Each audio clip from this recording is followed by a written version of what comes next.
For the three brothers, the inheritance was a windfall of immense material wealth. They claimed the historic Drisko homestead overlooking Sandusfield, the elegant townhouse on Boston's Marlborough Street, and a lucrative collection of apartments in Pittsfield. Added to this were their vast Vanguard investment portfolios, coveted seasonal passes to Tanglewood, and the serene waterfront retreat at Otis Reservoir. Emerging from the Main Street chambers of attorney Ezra Pickering in Sandusfield, Massachusetts, the siblings divided a staggering fortune totaling $12 million to $100,000. Yet for Hattie Drisko, the youngest sibling and only daughter, her entire legacy was contained within a solitary, modest wooden casket. Measuring a mere 9 inches by 6 inches, and standing only 3 inches high, it was crafted from deep Berkshire cherry wood. Its corners were meticulously joined with dovetail joints, its lid adorned with a faded gold, hand-carved ABDD bookbinder's emblem, and its front secured by a weathered brass latch. Sitting in the worn cabin of her late father's truck later that afternoon, she pried it open to find only a solitary brass button and a creased parchment secured with a dollop of crimson wax. To the eldest brother, Theodore Drisko, a 41-year-old tax lawyer from Boston, this relic held zero value. To the middle brother, 38-year-old Manhattan financier Wendell Drisko, it was utterly worthless. And to the youngest brother, Calvin Drisko, a 35-year-old commercial realtor in Pittsfield, the meager offering felt like a direct slap in the face. However, exactly 2 weeks following the reading of the testament, Hattie pried loose a broad plank of chestnut wood beneath the old sewing frame station at the derelict Dead Center Book Bindery on Cold Spring Road. This single act prompted the Library of Congress's Rare Book Conservation Division and the Smithsonian's National Museum of American History to transfer a sum of $6 million to $100,000 directly into her account before the month's end. For concealed beneath the floorboards of that forgotten workshop lay a century-old Berkshire family mystery that no soul on the outside had ever suspected. A legacy preserved by the Drisko book Bindery for nearly a century, 92 years to be exact. When the final message arrived, Hattie would finally realize that her father's parting gift was the only inheritance of true worth. Before we unfold this tale, please join our community by subscribing and share in the comments where in the world you are listening from. It is a joy to see how far these narratives journey across the globe. Hattie Drisko had reached her 29th year when, on a bleak and overcast morning in February, the family's legal representative gathered them to read her late father's last will and testament. She positioned herself at the distant edge of a lengthy maple table inside a compact, timber-walled legal office situated on Main Street in Sandusfield, Massachusetts. She was clad in her solitary black gown, draped beneath an unfastened, rich hunter green Mackinaw wool-coated ornament with 3 brass buttons down its front. Her golden blonde hair, kissed with hints of strawberry red, was gathered into a solitary, low-hanging braid. Her eyes, a soft shade of hazel green, reflected a quiet exhaustion. Seated opposite her were her 3 elder brothers, accompanied by Theodore's spouse. At the prominent end of the table sat 41-year-old Theodore, clad in a dark charcoal wool overcoat layered over a slate-colored 3-piece suit. Beside him was 38-year-old Wendell, wearing a deep navy Melton wool coat over a midnightable suit, his slender gold wedding ring catching the light as his hand rested upon a shut, leather journal. Then there was Calvin, 35, dressed in a camel hair overcoat over a charcoal suit, his mobile device resting screen up on the polished maple wood. Theodore's partner of 9 years, Marigold Driscoll Whitk, calm, aged 39, possessed fair skin, light hair, and piercing icy blue eyes. Wrapped in a cream-colored cashmere shawl, she remained absorbed in her phone from the moment she took her seat. A heavy silence hung between them.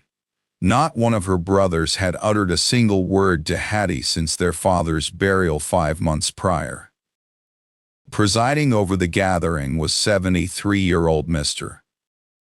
Ezra Pickering, who had served as the family's trusted counselor for nearly half a century, 47 years. He reached forward and unclasped a manila folder. With deliberate, reverent movements, his weathered hands adjusted the files. This man had shared a dorm room with her father back in Williamstown, graduating together from Williams College in the class of 1972. Adjusting his circular, wire-rimmed spectacles, he quietly observed the brothers gathered around the table. His gaze then drifted to the far end, locking onto Hattie, offering her a silent, nearly invisible gesture of solidarity. He was more than an attorney. He was her father's lifelong confidant, the sole remaining soul who knew the secrets locked inside the small, polished cherry wood chest resting on the table. "We are gathered for the final wishes and testament of Owen Beckett Driscoll," Mr. Pickering announced, his voice carrying the weight of history. "Drafted on September 4, 2023.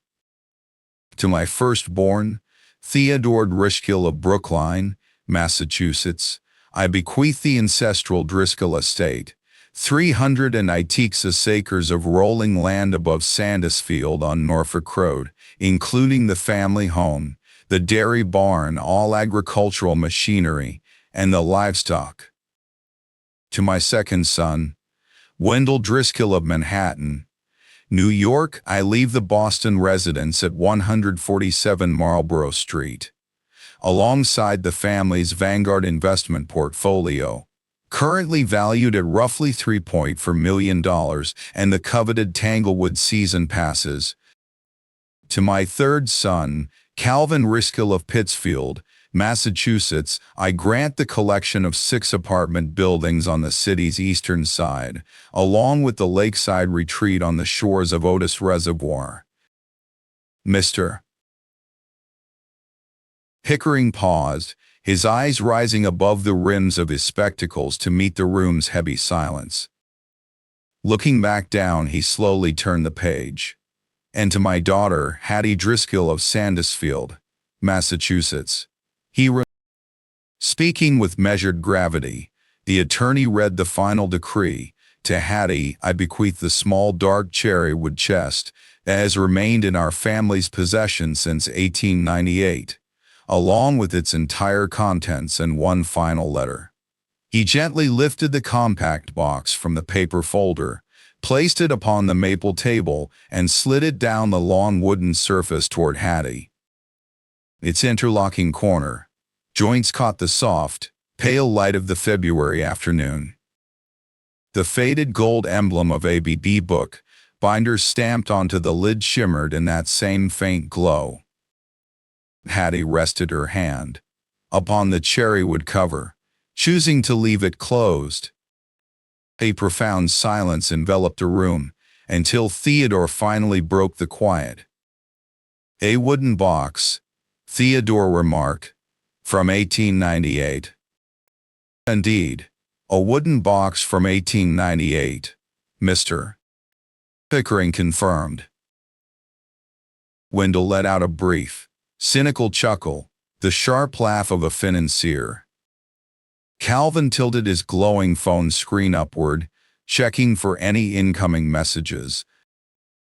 "What is the actual worth of this box?" Calvin questioned. Mr. Pickering slowly removed his reading glasses, folded them with deliberate care, and set them down on the paper folder. "That depends entirely on whose hands are holding it," he answered. Theodore was the first to stand, followed by Wendell, and then Calvin. Their thoughts were already racing toward Pittsfield, eager to begin the process of dividing the $12 million to $100,000. They departed without offering Hattie a single word of farewell. Marigold kept her gaze fixed downward. The door clicked shut behind them. Left alone in the pale February light, Mr. Pickering and Hattie sat at the long maple table.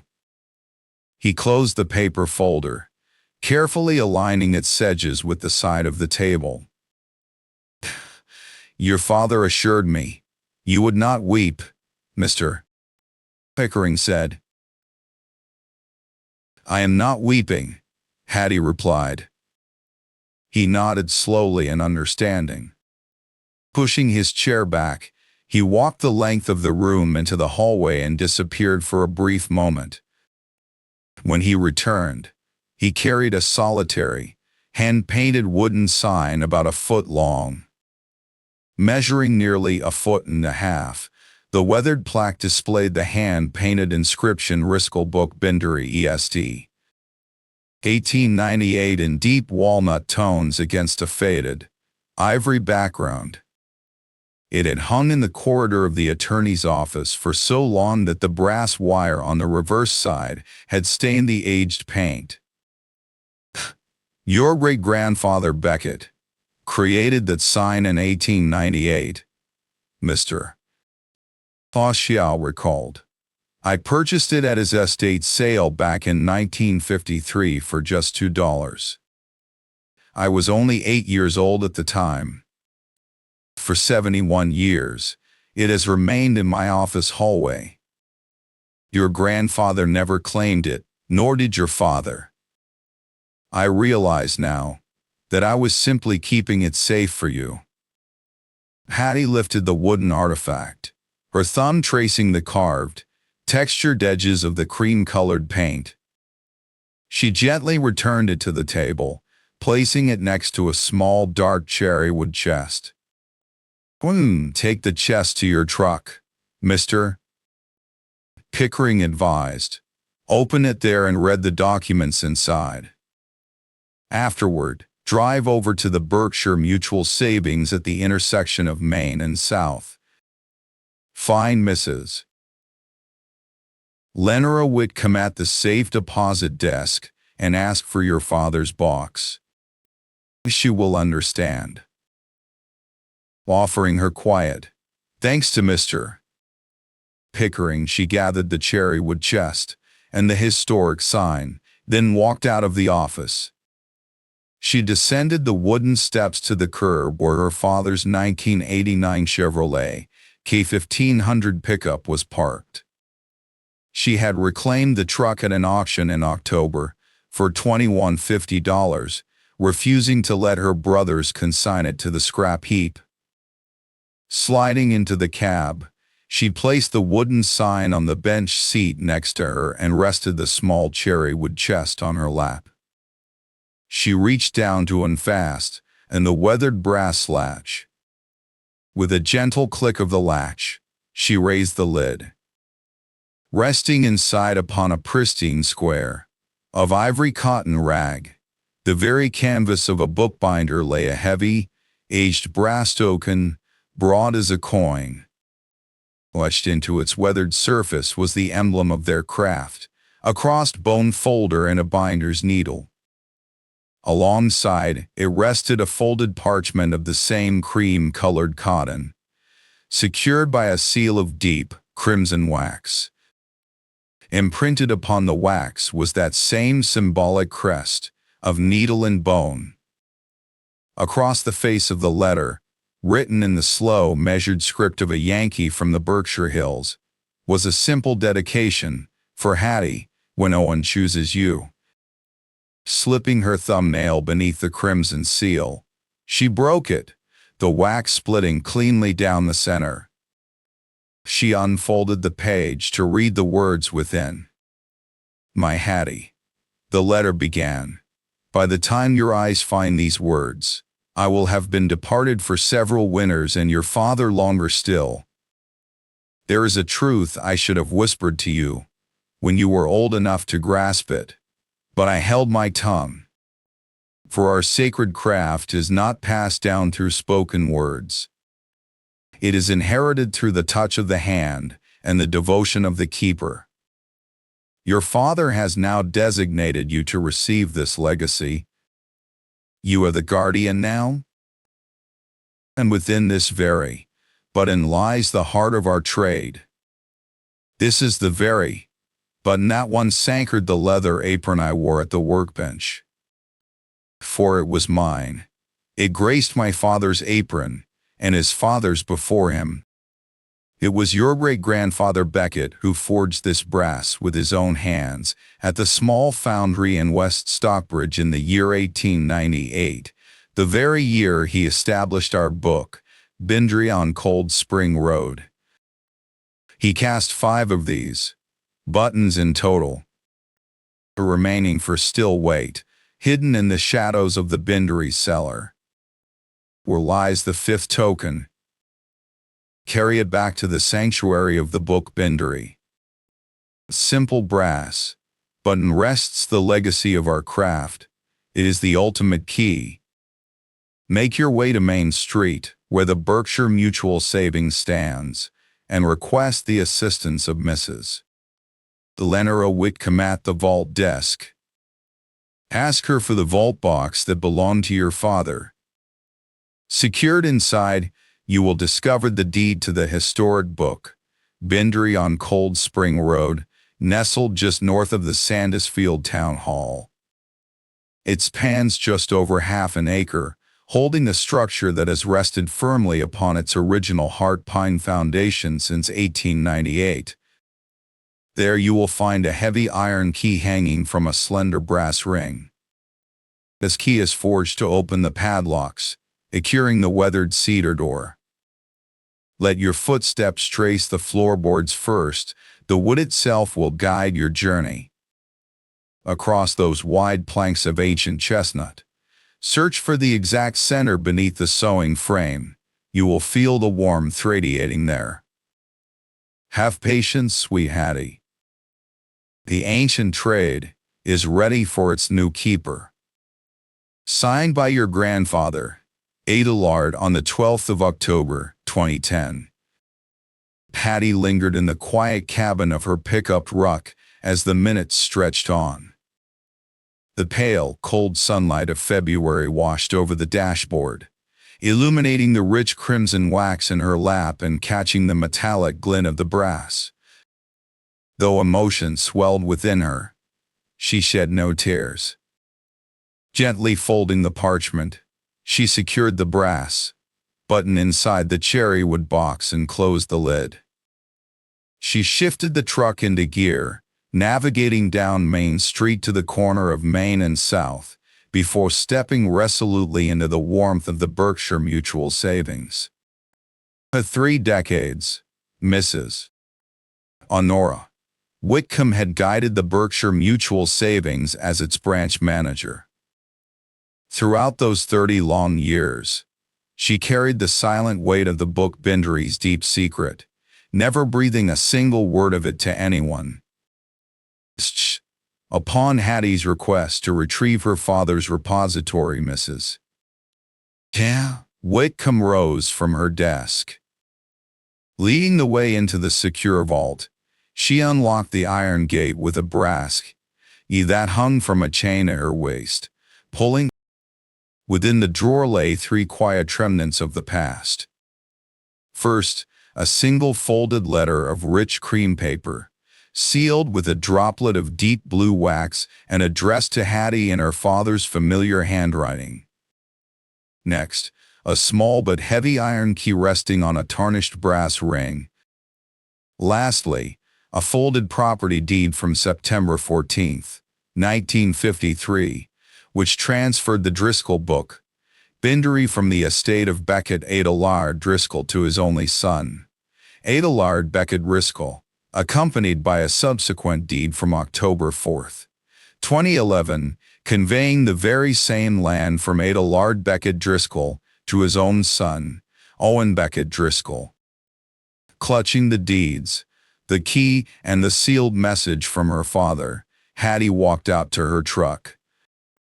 She placed them carefully upon the cherrywood box on the bench seat beside her.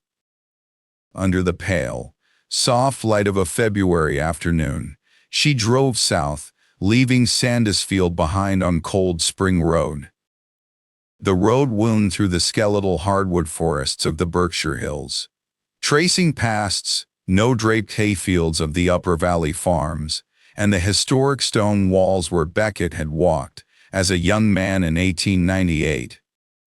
A mile and a half south of the town hall, where Cold Spring Road curved westward around a grove of bare sugar maples and a long, hand-stacked Berkshire stone wall, she beheld the structure for the very first time.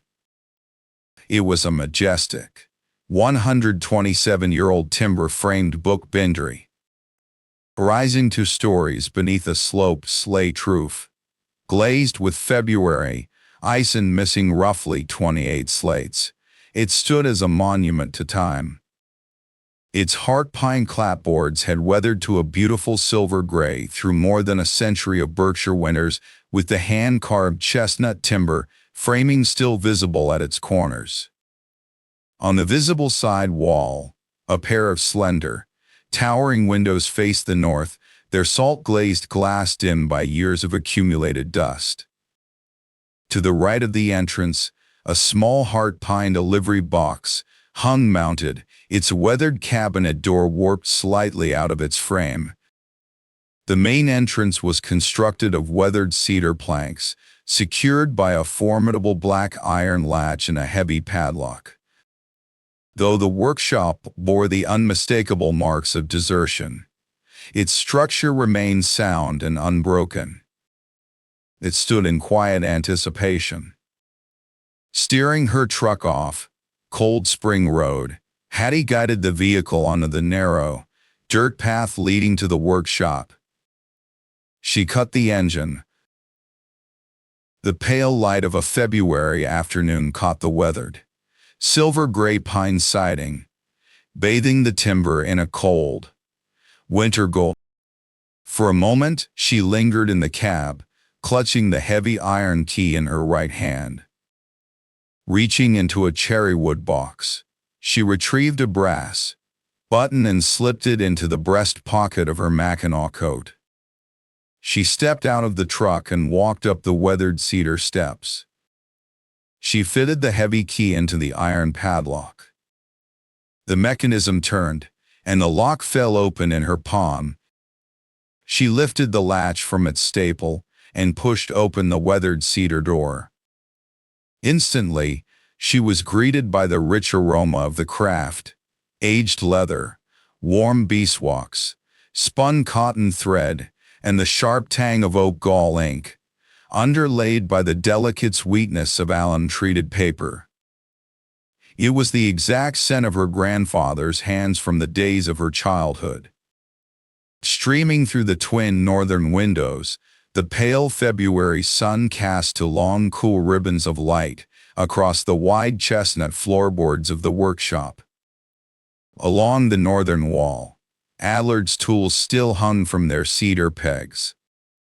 In the quiet depths of the workshop, the heavy cast-iron bookbinding press remained untouched, resting in the very spot Adlard had left it back in October of 2010. At the room's center, the hand-sculpted heart pine sewing frame stood poised upon its iron pedestal. Along the southern wall, seasoned leather hides lay neatly folded on shelves of cedar, while the marbling tray hung quietly from its peg above the heart pine table, the sacred space where, for 49 years, Adlard had spent every Tuesday morning marbling end papers. At the worn cedar threshold, Hattie unknotted her brown leather work boots and slipped them off, followed by her thick wool socks. Barefoot, she stepped into the studio, dressed in cuffed, dark gray wool trousers, a cream-colored cable knit turtleneck, and an unzipped mackinaw coat. Her wheat blonde braid hung still down her back, and the brass button tucked inside her breast pocket radiated a gentle warmth against her chest. Beneath her feet, the wide chestnut planks glowed like polished gold, buffed by 127 years of bookbinder's boots. She could feel the subtle shifts of warmth and coolness in the wood through her bare soles. Before she even looked down, she sensed a shallow indentation worn into the chestnut at the exact center of the room, right where the sewing frame stood. The wood was a quarter-inch lower than the rest of the floor, a physical testament to over a century of craftsmen's ending at the heart pine frame, their boots slowly carving a history into the timber. Kneeling at this sacred center, Hattie reached out with her right hand, sweeping her fingers along the edge of the wide chestnut plank, nearest the heart pine sewing frame. There nestled flush against the wood on the inner seam of the board, her fingertips discovered a small iron ring. Hooking her finger through the iron ring, she pulled upward, and the heavy plank of aged chestnut lifted away without resistance. Beneath the floor lay a hidden chamber, 3 feet deep and lined with rough fieldstone, built directly into the bookbindery's original 1898 foundation. At the bottom of this dark recess, resting upon a square of folded oilcloth, sat a small metal tin roughly the size of a brick. Stamped across its lid in faded, blocky lettering were the words, "Beckett 1898. Using both hands, Addie carefully lifted the heavy box from its hiding place and set it down on the polished, time-worn wood beside her. Her gray-green eyes wide, and in silent wonder, holding back the tears that threatened to fall. She unclasped the small iron latch on the front and gently raised the lid. Inside, wrapped securely in 3 layers of oiled cotton paper, was a treasure of 270 gold coins. Beneath the gold lay a small, leather-bound diary from 1898, its cover embossed in faded gold leaf, Beckett Schoolhouse, 1898 methodology. Underneath this journal was the original, leather-bound ledger of the Driscoll bookbindery. Below that lay a sepia-toned photograph from 1898, depicting a young master bookbinder wearing a heavy leather apron with a single brass button. He stood in front of the newly built workshop on Cold Spring Road, a young boy of perhaps 4 years old standing beside him at a sewing frame. Beneath the photograph was a yellowed newspaper clipping from the December 1933 edition of the Sandusfield, Berkshire Sentinel.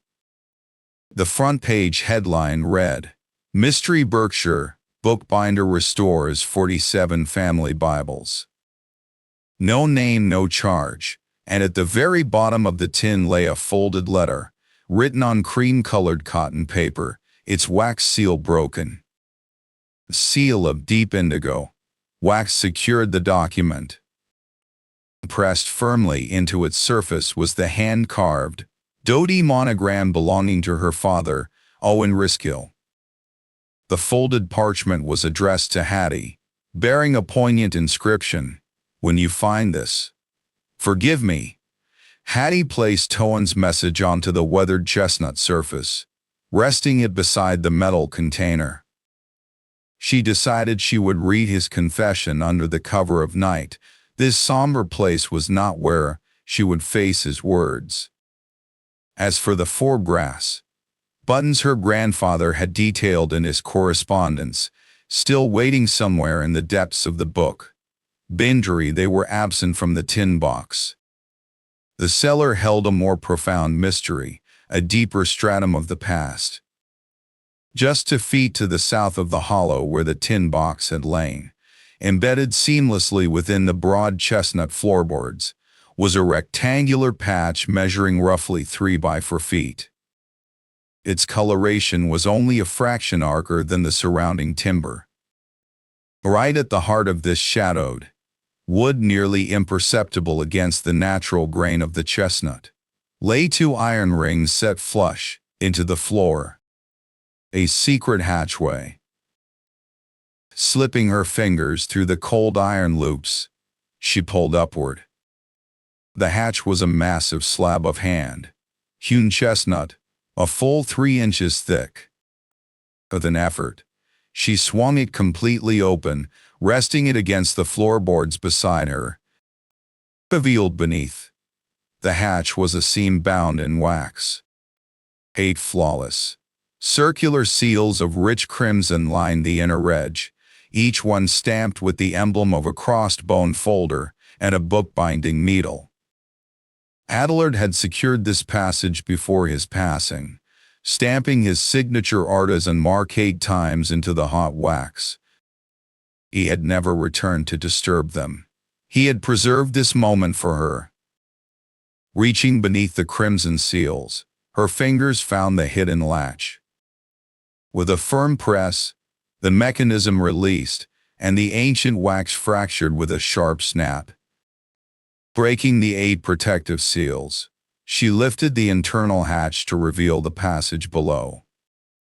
A short, steep flight of 6 narrow chestnut steps descended into a low islanding vault of rough-hewn fieldstone, measuring 12 by 22 feet beneath the workshop floor. Barefoot and silent, Hattie made her way down the 6 wooden reeds. The floor beneath her feet was paved with weathered Berkshire granite, hemmed in by solid fieldstone walls 2.5 feet thick. The subterranean air carried a nostalgic fragrance of cured leather, aged cotton rags, and the faint, sweet trace of beeswax. Hanging from a central chestnut beam directly above a long heart pine table was a solitary brass kerosene lantern left behind by Adelard. Retrieving a long wooden match from the brass cup beside it, she struck a flame and ignited the wick. A warm, golden amber light immediately bloomed, casting a soft glow that filled the stone chamber. Built directly into the fieldstone walls were heart pine shelves running along all 4 sides of the room. Resting on the upper and middle tiers were 380 hand-bound leather book skeletons. Each of these fragile volumes was a Berkshire family Bible or registry in the midst of being painstakingly restored, their leather spines detached, the cotton threads loose at the signatures, and their worn edges waiting to receive fresh gold leaf.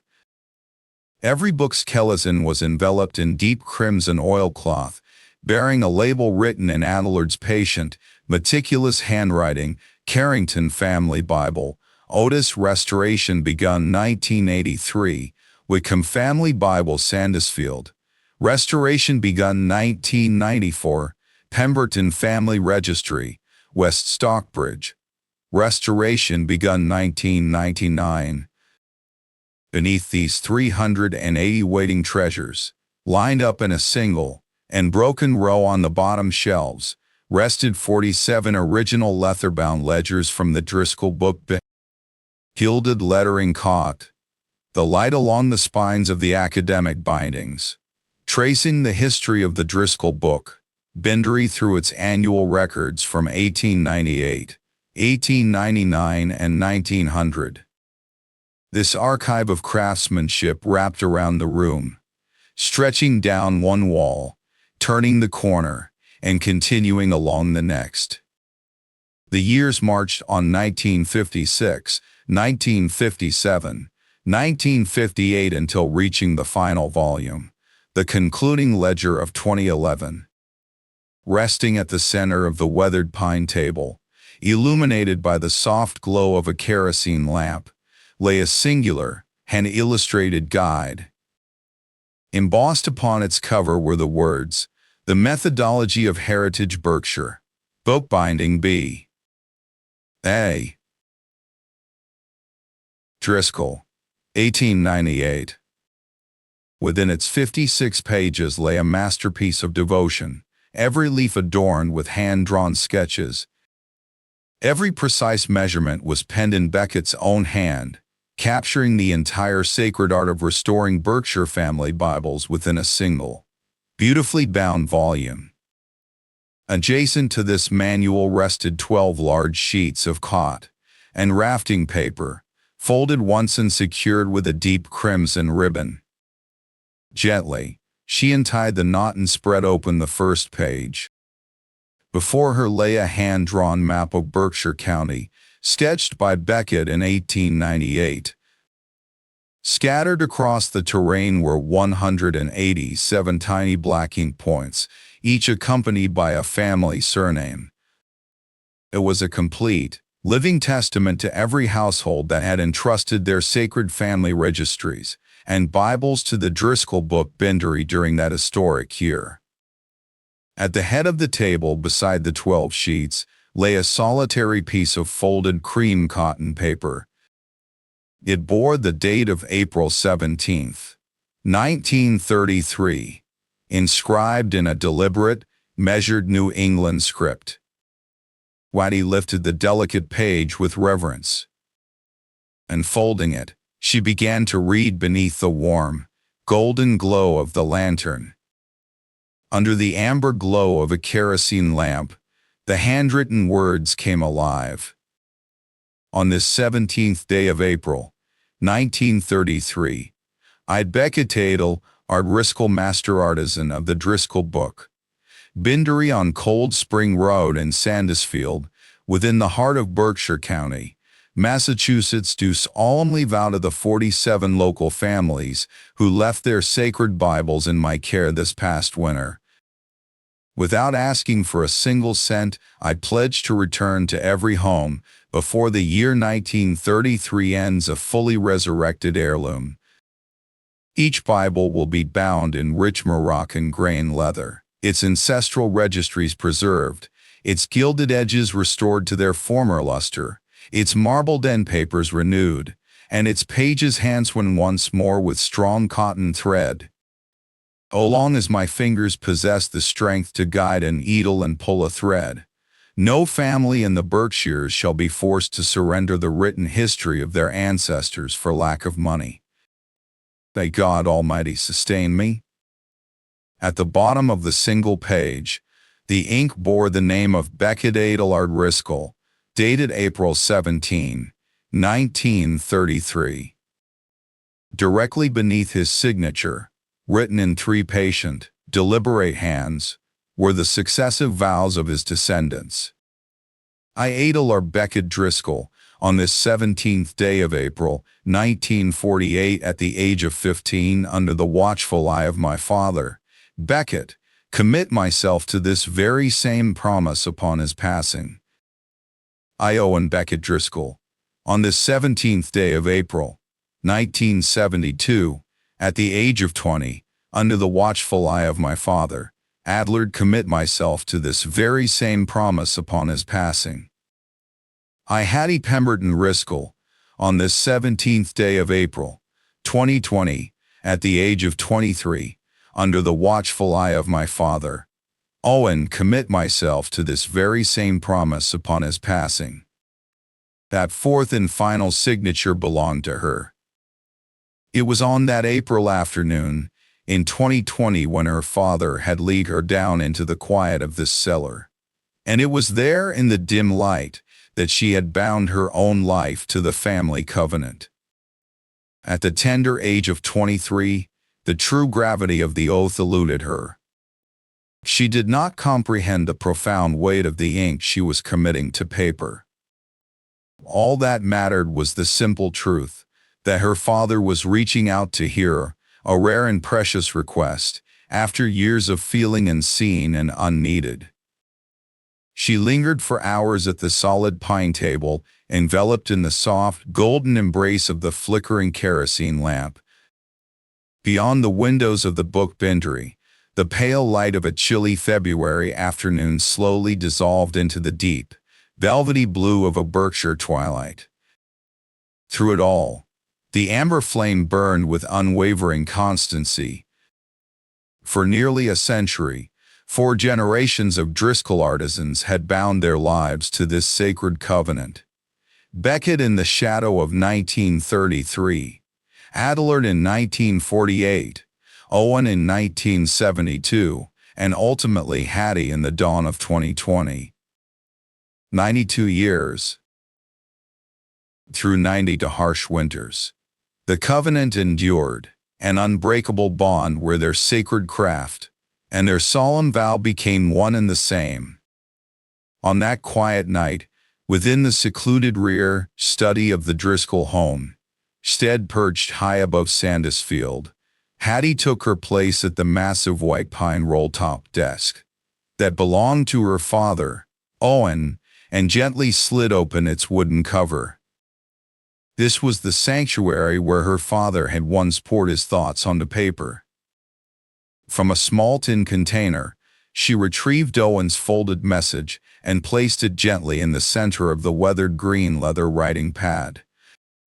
With a gentle press of her thumb, she fractured the dark blue wax seal, watching it split cleanly apart before carefully smoothing open the parchment. My dearest Hattie, I have never possessed the gift of eloquence. I carry a deep regret for not speaking the words you deserve to hear. Your mother was the true guardian of our family stories, and when she departed this world, I believe she took our voice with her. I pen these thoughts to you on this 24th day of August. It is 2025, just 4 days before a physician at Berkshire Medical Center will confirm the truth my heart already harbors. In the year 1972, when I was a mere 20 years old, your grandfather, Adelaide, selected me to carry the torch of our sacred craft. At the time, I failed to grasp the true meaning of this calling, a mystery that eluded me for decades. Enlightenment finally came on the very day your grandfather drew his last breath at the book bindery on Cold Spring Road. Was 88 then, and I was 59.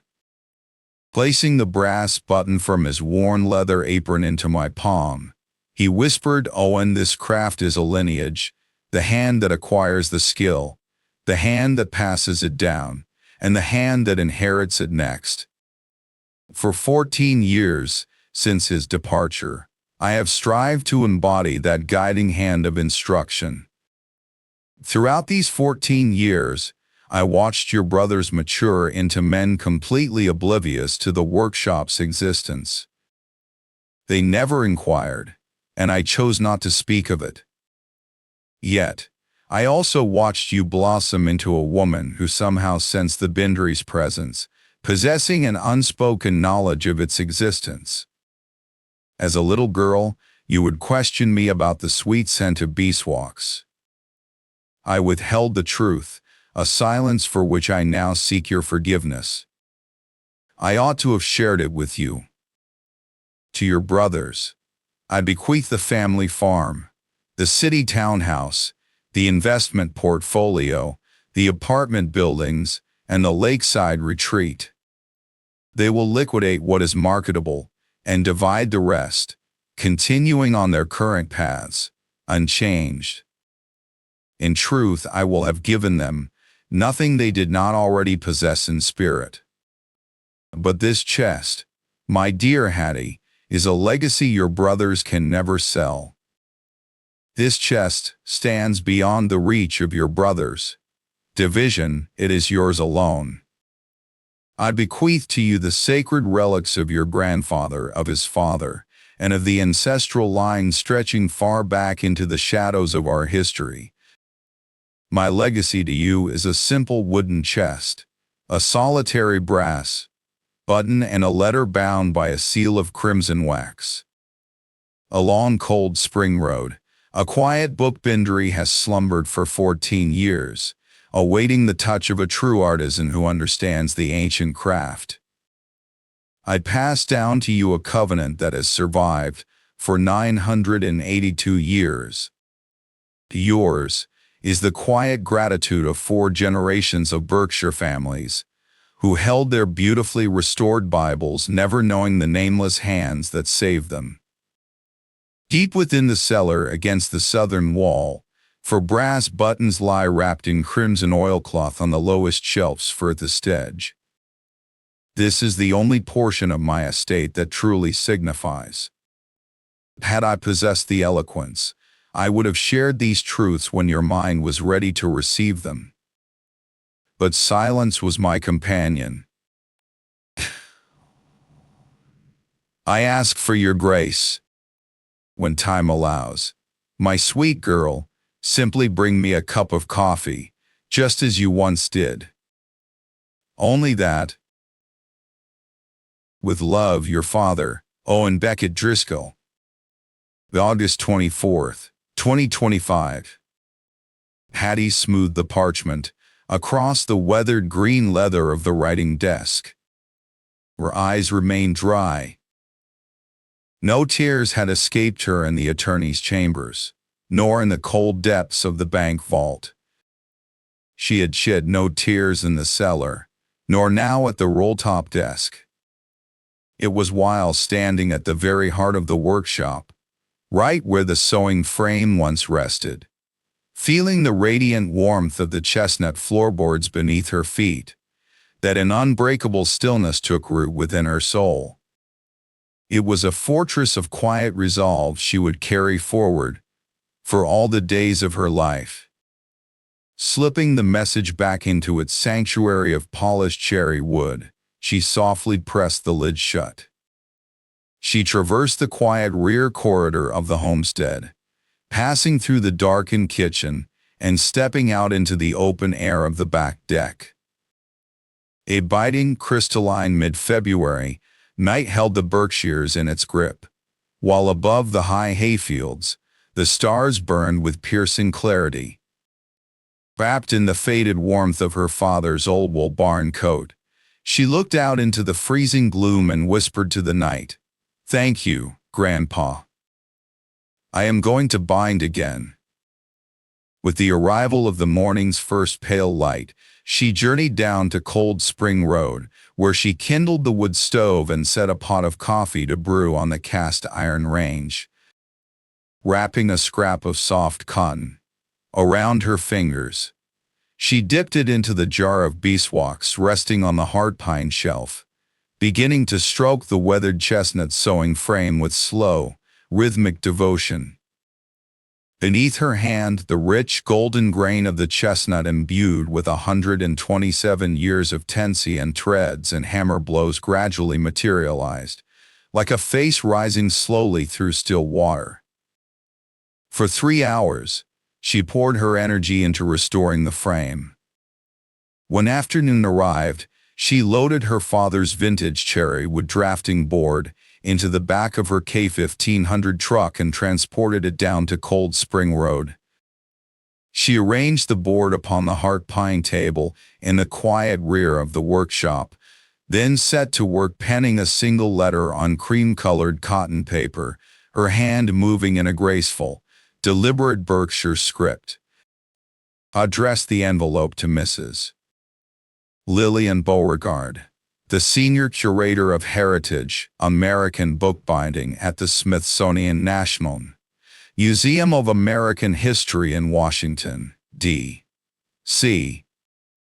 Choosing anonymity, she left her own name off the envelope, writing only the return address of Driscoll Book, Bindery, Cold Spring Road, Sandusfield, Massachusetts. She drove the short distance into Sandusfield Village, where she slipped the letter into the gleaming brass mail slot. It all commenced at the drop slot of the Sandusfield post office.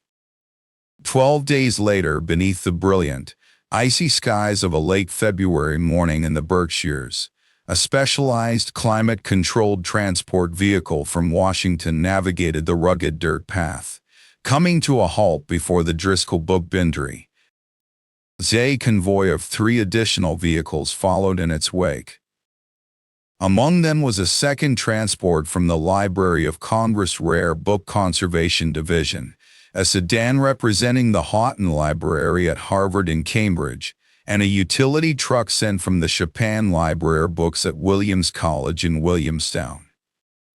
Emerging from the lead vehicle was Drive, Lillian Beauregard of the Smithsonian. At 63 years old, her steel-gray hair was swept back into a neat, low bun.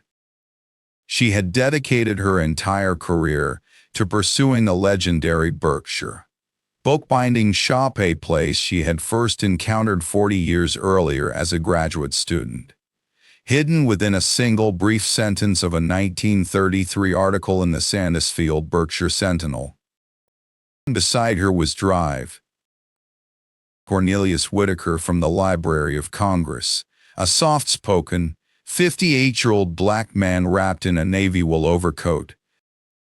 He stood in quiet awe, having never dared to dream that he would one day stand upon the weathered chestnut floorboards of Beckett Driscoll's book, Bindry on Cold Spring Road.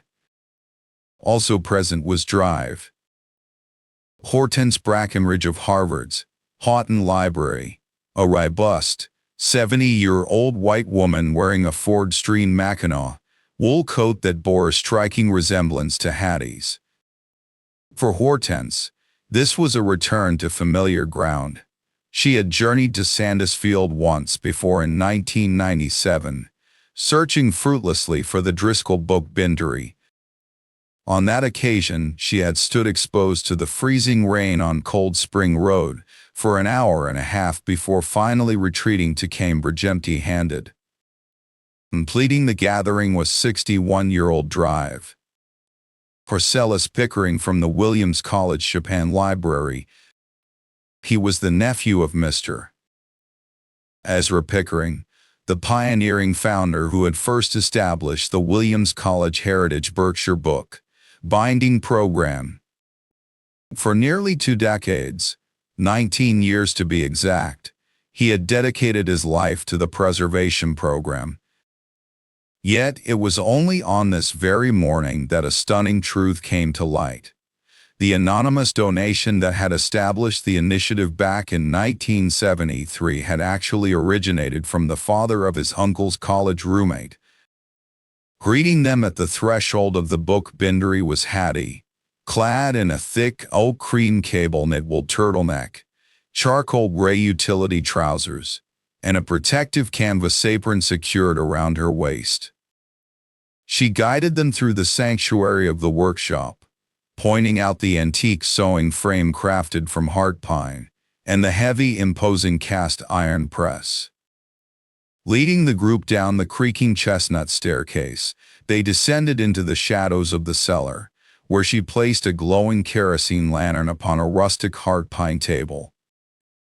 With quiet anticipation, she observed their expressions as their eyes fell upon the 380 hand-bound leather book skeletons resting on the heart pine shelving. She studied their reactions as they beheld the 47 original, leather-bound ledgers from the Driscoll book Bindry.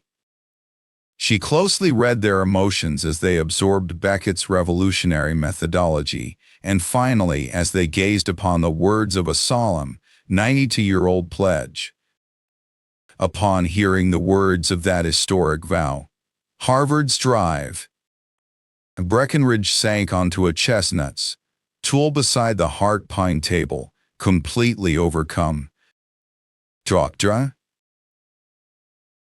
Whitaker, representing the Library of Congress, found the emotion so overwhelming that he had to retreat upstairs, spending 10 quiet minutes composing himself in the workshop. Meanwhile, Drive, Pickering of Williams College, simply buried his face in his hands, deeply moved. Later that afternoon, bathed in the amber glow of the kerosene lamp around the heart pine table, the representatives of the 4 prestigious institutions united to present a collective proposal. Under this agreement, the Smithsonian Institution would take custody of the 1898 Methodology Manual, along with the 12 historic pages of the Berkshire Family Register, integrating them into the permanent archives of the National Museum of American History. Simultaneously, The Rare Book Conservation Division of the Library of Congress would receive the 47 original Driscoll book bindery ledgers to preserve them for future generations. For their permanent archives, the Houghton Library at Harvard secured the custody of the 380 hand-stitched leather book frames, committing to their meticulous ongoing restoration. Simultaneously, the Chapin Library of Rare Books at Williams College was entrusted with the original, 92-year-old Covenant on an indefinite loan. This historic alliance was bound by a single condition. The Williams College Heritage Berkshire Bookbinding Preservation Program would fully fund the daily operations of the Driscoll Book Bindery, ensuring the legacy of the craft would endure. The collaborative proposal reached a monumental $6 million to $100,000. With a quiet breath of relief, Hattie accepted. As the sun dipped below the horizon that evening, for curators carefully bore the newly catalogued treasures out of the shadows of the cellar, cradled in protective archival foam. By the following morning, March 11th, the massive wire transfer cleared at the Berkshire Mutual Savings. That very afternoon, Hattie sat across from Mrs. Lenora Whitcomb in her bank office. Mrs. Whitcomb quietly presented a printed confirmation of the transfer, showing the staggering balance, $6,200,000. Only folding the paper, Mrs. Whitcomb slid it across the polished wood desk. She looked at Hattie, preparing to release a secret she had guarded for 30 years. There is one final truth I was instructed to share with you, should this day ever come, she murmured. From her desk, Mrs. Whitcomb retrieved a small, personal leather-bound ledger from Berkshire Mutual Savings, opening it and turning it to face Hattie. Before her lay the quiet chronicle of 47 modest deposits, made faithfully once every winter. The timeline stretched from February 15, 1972, to February 15, 2011, all flowing into a single savings account dedicated to the Berkshire Heritage Bookbinding Preservation Trust. Each entry represented the quiet sacrifice of a single gold coin, sold through a coin specialist in Pittsfield to keep a dream alive. Every individual contribution ranged from $540 to $920. Year after year, the accumulated sum was quietly funneled into the Heritage Berkshire Bookbinding Preservation Program at Williams College. This very endowment had secretly birthed the program back in 1973, serving as its nameless cornerstone. Through this legacy, 47 students received complete funding to study the sacred art of restoring ancient texts at Williams College. Every grant bore the name of a local Berkshire clan, honoring the original 47 families who called this region home in 1933. For nearly 4 decades, 47 young minds had their educations quietly financed by a single gold coin. These precious tokens were retrieved from a simple metal container hid and heap within a stone basement on Cold Spring Road. Every February, without fail, Hattie's grandfather, Adlard, would liquidate one coin to sustain the dream, a tradition he maintained until 2011. Following his passing, Hattie's father, Owen, kept the flame alive, continuing the annual sale for the final 4 years of his own life. Hattie pressed her palm against the worn pages of the record book, holding back the tears that threatened to fall. When darkness fell, she stepped onto the rear deck of the old homestead, holding a small brass button up to the glow of the overhead bulb. In the stark light, the engraved image of a crossed bone folder and a bookbinder's needle stood out in sharp relief. Gently, she slipped the emblem back into her shirt pocket. For the first rays of dawn broke the horizon the following morning, she made the drive back to Cold Spring Road. She kindled the fire in the wood-burning stove and set a fresh pot of coffee to brew on the heavy iron stovetop. Stepping into the quiet sanctuary of the studio, she descended into the basement with a glowing kerosene lantern. There, behind the bottom shelf on the southern wall, she peeled back a crimson oilcloth wrap to reveal the 4 remaining brass buttons bequeathed to her by Adlard. She arranged all 5 buttons in a neat row upon the antique pine workbench. A new tradition was taking shape in her mind.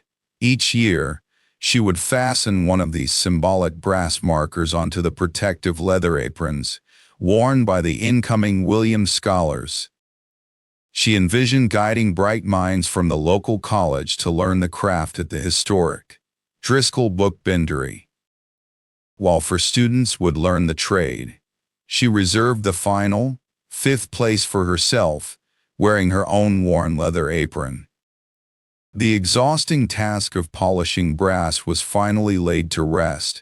Back in 1898, Beckett's tireless hands had polished enough metal to spare the family for the next 100 years. During the 12 months following the fateful telegram, Hattie breathed new life into the Driscoll Book Bindery along Cold Spring Road.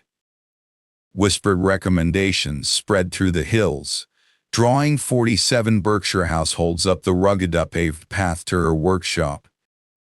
There, she lovingly restored 47 sacred family Bibles and ancestral records. Not a single penny was requested for her labor. Instead, she stitched and glued each volume using the exact, time-honored techniques Beckett perfected in 1933. Once a month on Saturdays, for eager academics from Williams College arrived to study under her guidance. In the margins of the 1898 instruction guide, she penned the 48th vow, a solemn pledge by Hattie Pembroke and Driscoll to preserve this sacred heritage following her father's departure from this world on April 17, 2026. Recognition: a Library of Congress Rare Book Conservation Division secured a decade-long alliance with the Driscoll Workshop, commissioning 47 additional preservation seminars annually at $2,500 per session. With these new resources, she quietly reclaimed to Pittsfield properties that her brother, Calvin, had put on the market that May. Keeping her actions secret from Calvin, she finalized the purchase through the mediation of Mr. Pickering. The upper residence became a home for a young local family, while the ground floor was offered to a retired educator from Sandusfield. For the family, she reduced the monthly rent by $300 below the going rate. For the teacher, she asked for no rent at all, transforming the space into a gift of pure gratitude. Following the arrival of the telegram, silence fell from her brothers. Not one of them reached out, nor did they ever cross the threshold of the book bindery. They never questioned Hattie about the contents of the chest, remaining forever blind to the sacred pledge. Yet, that covenant was never locked away in a wooden box. It breathed instead in the hands that strove to learn, the hands that patiently guided, and the hands destined to inherit the craft. When summer arrived, Hattie found herself looking forward to the Saturday afternoon visits of Mr. Thaddeus Pierpont. At 80 years of age, Mr. Pierpont was a living archive of the valley. He had run the Sandusfield post office from 1968 through 2008, faithfully delivering the post to Driscoll bookbinding for 40 long years. In his back room in Sandusfield, He kept 38 leather-bound Berkshire family registries each, one a special Christmas edition, by Adlard in appreciation for another year of service. He still traveled in the Sames and colored 1968 Mercedes 220D. He had purchased brand new in 1916. Every Saturday, he arrived bearing a basket of warm biscuits and a jar of his wife's sweet apple butter. Sitting together on the front steps of the workshop as the golden Berkshire summer light began to fade, he and Hattie would share the food, drinking coffee brewed on the old iron stove. In those quiet hours, he painted pictures with his words, revealing chapters of her grandfather's life that her own father had kept silent. Hattie never offered Mr. Pierpont money for his time, and he never sought it. Once, as the shadows lengthened, and at the close of a crisp autumn day, she asked how she could ever return his kindness. He simply replied, "Just keep the coffee coming, Hattie. Only the coffee."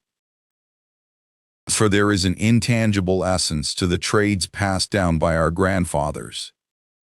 It is not something that can be forced by human will, nor is it a legacy that can ever be captured within the sterile confines of a lawyer's paper folder. This legacy does not belong to the brother lost in tax law, nor the one chasing Wall Street fortunes, nor the real estate mogul who cannot tear his eyes away from his screen. The craft is defined by the hand that learned, the hand that guides, and the hand that inherits. The work is its own reward, complete and eternal. We rarely recognize the destiny waiting for us in the cellar of that historic Berkshire book-bindery along Cold Spring Road. We do not grasp the weight of what lies secured beneath crimson wax, inside a modest cherrywood chest, resting on a maple desk within a quiet, timber-walled legal office. We fail to see the true value of the simple brass fastener gracing our grandfather's worn leather apron. The inheritance those three brothers bypassed carries no monetary value. It cannot be bought.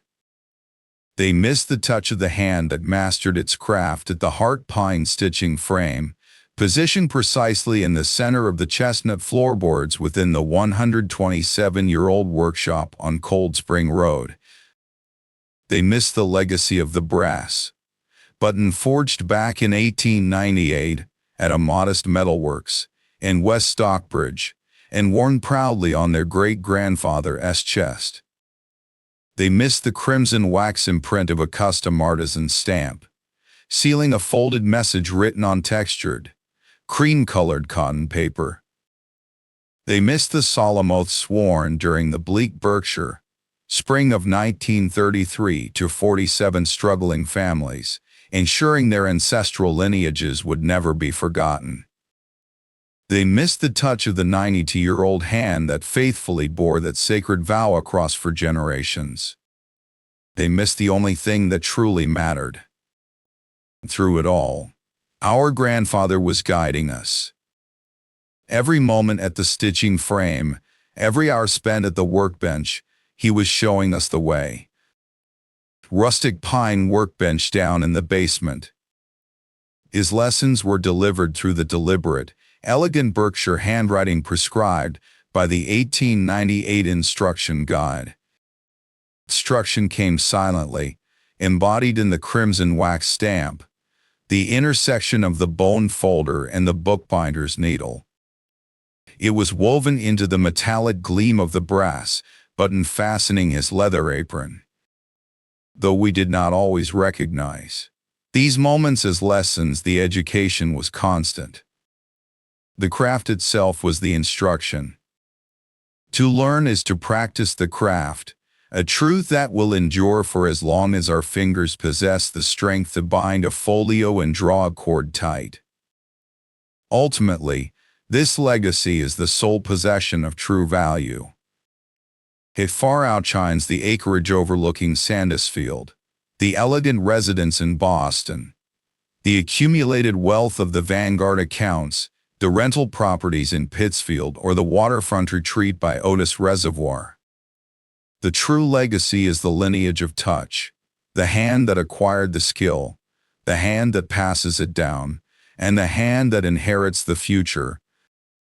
At 29, Hattie Driscoll, the baby of the family, the sole daughter, and the next bearer of the flame, rested on the cedar-clad entryway of the Driscoll book, bindery along Cold Spring Road as the autumn sun dipped low in the sky.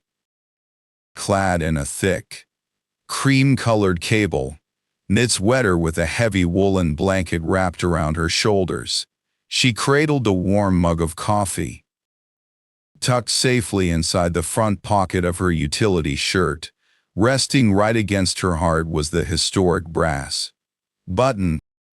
The amber glow of the fading Berkshire sun washed over the undulating meadows opposite Cold Spring Road. Along the winding gravel path leading to the workshop, the maple trees had flared into the brilliant scarlet hues typical of mid-autumn in western Massachusetts. Behind her, framed by two slender, north-facing windows, the amber glow of a kerosene lamp washed over the workshop, catching the polished chestnut of the sewing frame and the heavy cast iron of the bookbinder's press. The crisp October air was thick with the comforting scent of cured leather, sweet beeswax, and oak gall ink. Far off, descending the slopes of the Berkshire Hills, a solitary, sin-colored 1968 Mercedes 220D crept gently down the upaved road. Mr. Pierpont was on his way for his weekly Saturday biscuits. It was without a doubt the most valuable dollar she had ever parted with. If this narrative touched your heart, please share it with someone who needs to hear it today. And tell us in the comments below, has anyone in your own family ever quietly carried a hidden grace like that? A silent kindness, known to no one else? We would be honored to read your stories, as they inspire us to keep bringing these tales to life. Until we meet again on the next Quiet Road.